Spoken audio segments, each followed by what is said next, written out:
Welcome to Fuel. Fuel stands for Finance, Unity, Empowerment, Legacy. Join Dennis, Dr. Jackie, and Mac as they continue their conversation on investing and mathematics, part 2. So, when we came together initially, we tried to figure out what we wanted to do. And as we looked at our intent, we came up with our moniker, FUEL. And so finance being the beginning and really the end, it is all about finance.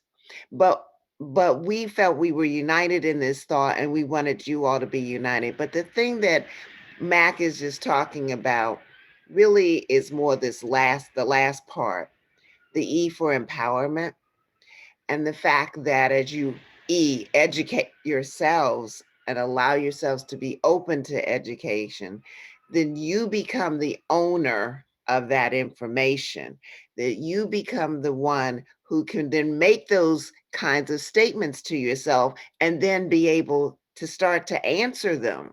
Because many times we'll say, I need a car, but well, I like that. And we'll just kind of look out and find one we like, but we're not really questioning ourselves. We haven't empowered and educated ourselves with what we need to actually answer those questions. So, guess what? We don't pose the question, but it's also for literacy. So the financial literacy, the empower and educate and gain that literacy. And I find that beyond the fact, Dennis, that when I talk finance, they look at like I've just grown horns and what are you talking about? How do you know it? There's also the quasi, I should probably know this. I should probably have a little more ownership of this information. And I'm embarrassed to admit that I don't know and I'm not sure of the questions. Well, you know what? Let all that go because it is through the education and understanding of something so simple as what the interest, how it impacts you, that can change your life and change the lives of your children, and that you can help understand. So I was just talking to this woman trying to help her out, and she said, I just need to figure it out. I want to be financially free. And at everything I said, and what's the interest rate? And what's the interest rate? And finally she said, why do you need to know why do you need to know the interest rate? I said, because we need to know the impact it's really having on your life and your finances and your goal to become financially free. So we hear other people who have said, I went and bought that Mercedes and I was driving around, got this little bit of education, and I sold my Mercedes and now I'm driving a Honda or now I'm driving a Hoopty or whatever because their goals were bigger than what it looked like being in a Mercedes. And they had been empowered to understand the difference. And that's what we want. That's what we want for you all. And guess what? Like Dennis said, it's hard. Sometimes we have to remind ourselves that is that something I really need? Do I need that particular one that costs that much versus another one? Do I need to understand my interest rate and my repayment so that I can beat the system?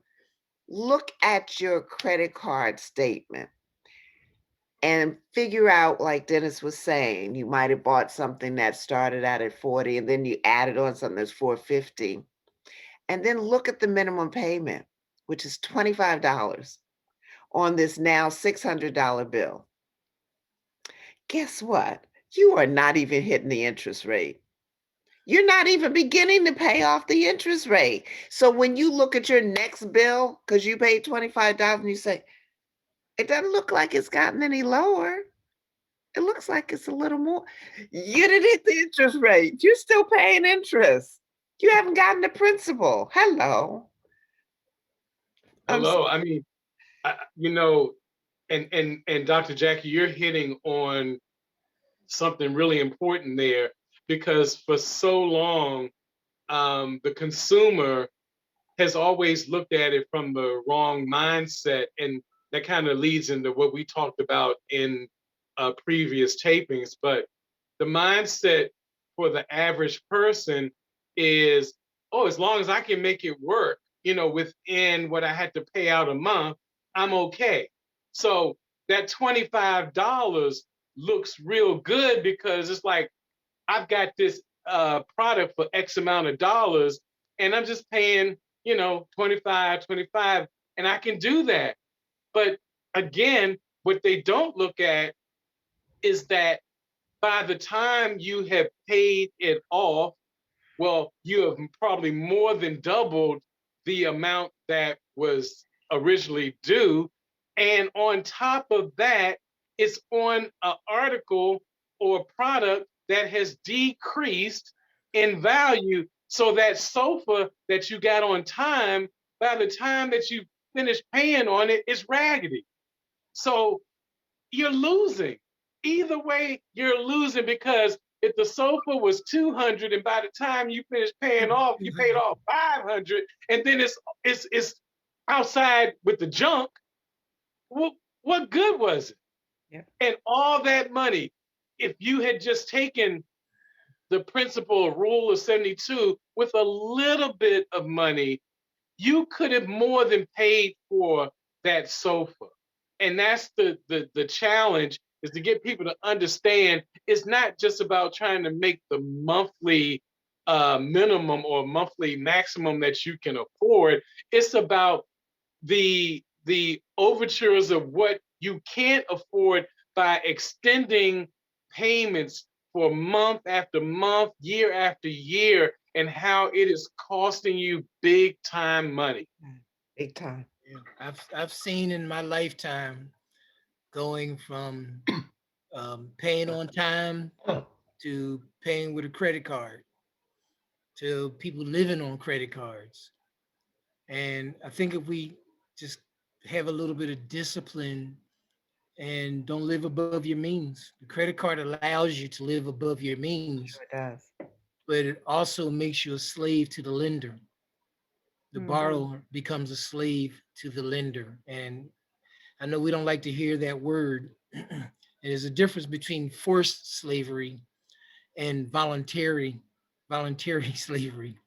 Yeah. You know, in our history, 400 years ago to this date, um, they, they they they they call it Black history, where some of us were forced. Well, they don't tell you that Black folks were already in the Americas, and they didn't volunteer to be slaves. So when you got that credit card, and I have family members who flash 4 or 5 credit cards in my face, and they don't know I teach finances, and I can say, okay, so that means you're about, oh, your whole life you'll be a slave, and you better get up and go to work, and you better pay that car off, or they'll come and take it. You better pay that house note every month, or they'll come and take it. But the one thing they cannot ever take, as long as you're alive, is the knowledge that you have gained through forums such as this. We're not trying to tell you what to do. We're just telling you our experiences. And, if you've never been from rags to rich to rags to rich, or whatever you want to say the terminology, then you should read up. I mean, there's a book called The Millionaire Next Door. Um, there's a book called Rich Dad, Poor Dad. There's Think and Grow Rich. There are a lot of books out there that will allow you to look at someone else's situation. Mhm. So forget the book. Let me tell you mine. My parents broke up. We had to move into a projects. And I don't know what city or state you live in, but I was from Pennsylvania. I lived in a projects called Abbotsford Homes, which now looks like a country club because they done ripped all the houses out. But it was the projects. and um, we had to fight our way to school and we had to fight our way home. And it's not a racial thing. We had to fight with white folks getting out of school, had to fight with black folks getting home. So we just had to fight. And, you know, my mother was determined to change our lives. So she started giving us books. And I started reading and reading and reading. And my father, would give us books and read and read. And then I went to college and read and read. And that knowledge can never be taken away from me. And this is the knowledge I use to evaluate if something is real or not. Now, investments is just a game of chance. You do as much reading as you can, but you don't have control. Right. Just like your job, you think you have control. Trust me, there's somebody in a boardroom looking at numbers. And if the number comes to 9 and there's 10 people working, somebody's going to lose their job. So it's just the same as a roulette wheel with 10 numbers, with 5 numbers, with 3 numbers. Don't ever think you're the most important cog in that machinery, because they will surprise you. I mean, what does this have to do with knowledge? Well, if you have no knowledge, you have nothing to offer to the next job prospect. Mhm. If you refuse knowledge, then you won't learn that you really only need a job for seed money. Once you understand the rule of 72 and other things out there, not just that, but you can make your money grow to the point where you don't have to work. I met a lot of people who would laugh at me for working. And I was like, what are you doing? Well, I don't work. And the number one person is my father. I said, well, why didn't you teach me this stuff? He said, sometimes children got to go through the school of hard knocks. I said, well, how hard the knock got to be? So, I started paying attention to the things he was doing, and I started duplicating it. And then I said, you know what? There are other people out there who are also not working and making a living, or living, not making a living, not just getting by, Right. succeeding. Right. So I started paying attention to people who write, people who educate, people who implement. Ah, big word, because knowledge unused is no good, but you use it. And I try to hang around people like Mac and Dr. Jackie, who are educators, who understand how you get across that bridge. Mhm. You don't fly. You have to take one step at a time. And education is one step at a time. But once I got across that bridge, once I made it to the top, I'm not gonna say it. I know y'all waiting for me to say Don't it. don't I'm do not gonna say it. But once I noticed things, and I realized I don't need this. I don't need that. I live a very good life. I eat healthy food. I live very little stress. We always have some stress. That's a part of life. But I'm teaching my daughter and my granddaughter these same precepts, these same concepts that will allow her to not be stressed out if she loses a job. Not lose everything because you lost a job. Because you take that money and you grow it. You just like a farmer. You plant a seed, you nurture it, and then you harvest. And thinking about that, I got to ask you a tax question. Who Uh-oh. would you Here rather we pay go. tax on, the seed or the harvest? So think about that. Would you pay tax on the seed or the harvest? So, and these are some of the things that we learned, and we apply them to our family lives, to our lives, and we try to share with you. There is a way out. I loved my job. So if anybody's on this line from where I used to work, I loved that job. But management was crazy. They were going to get somebody hurt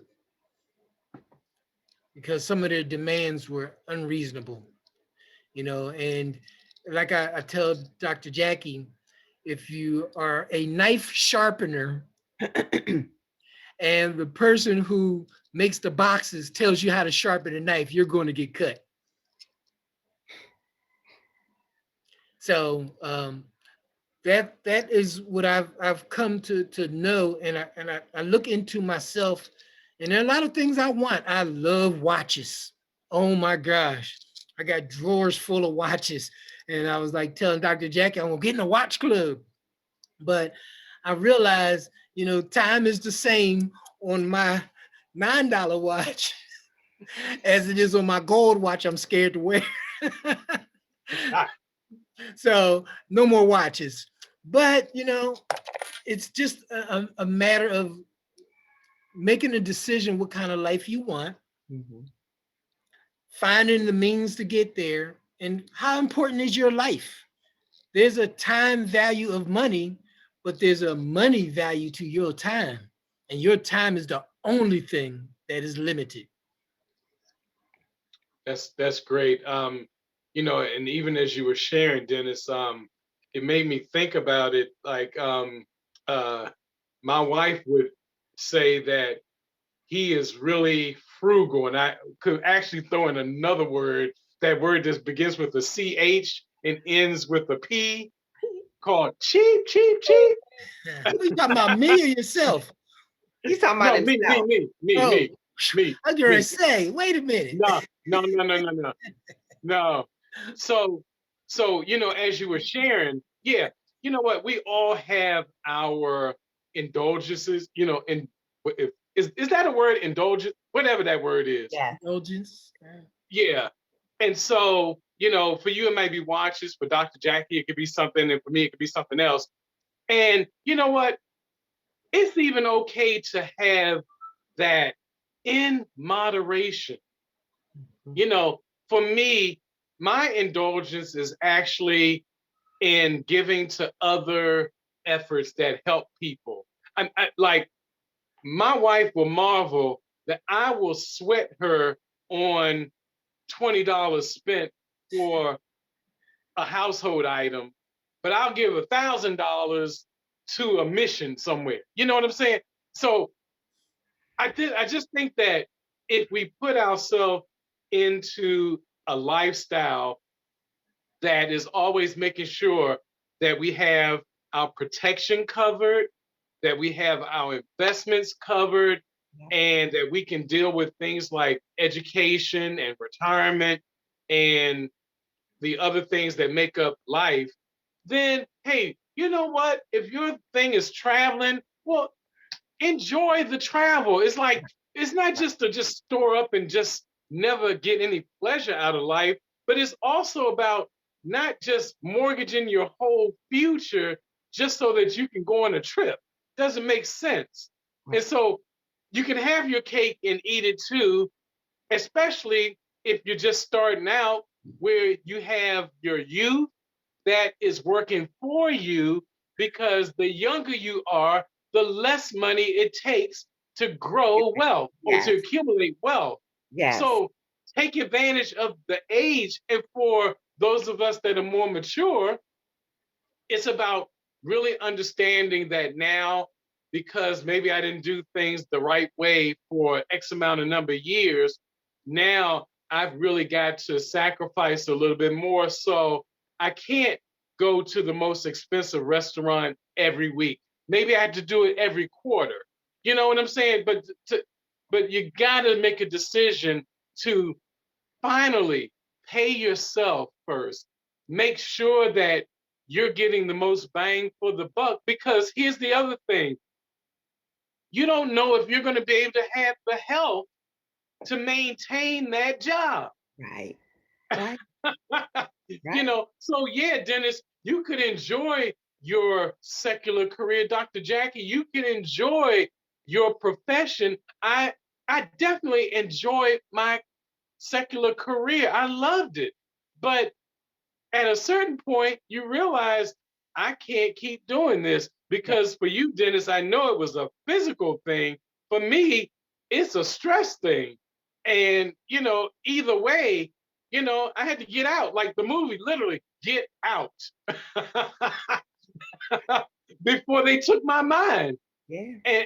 And so better to just start being realistic, and being realistic simply means getting out a piece of note paper and writing down, you know, what are your expenses, and then what are your dreams? What do you want? And Right. starting to figure out, how can I reduce the expenses in order to get what I want? And Yeah. it's just about drawing a line down the middle of a piece of paper and working it out. Yes. Dr. Jackie? Yeah.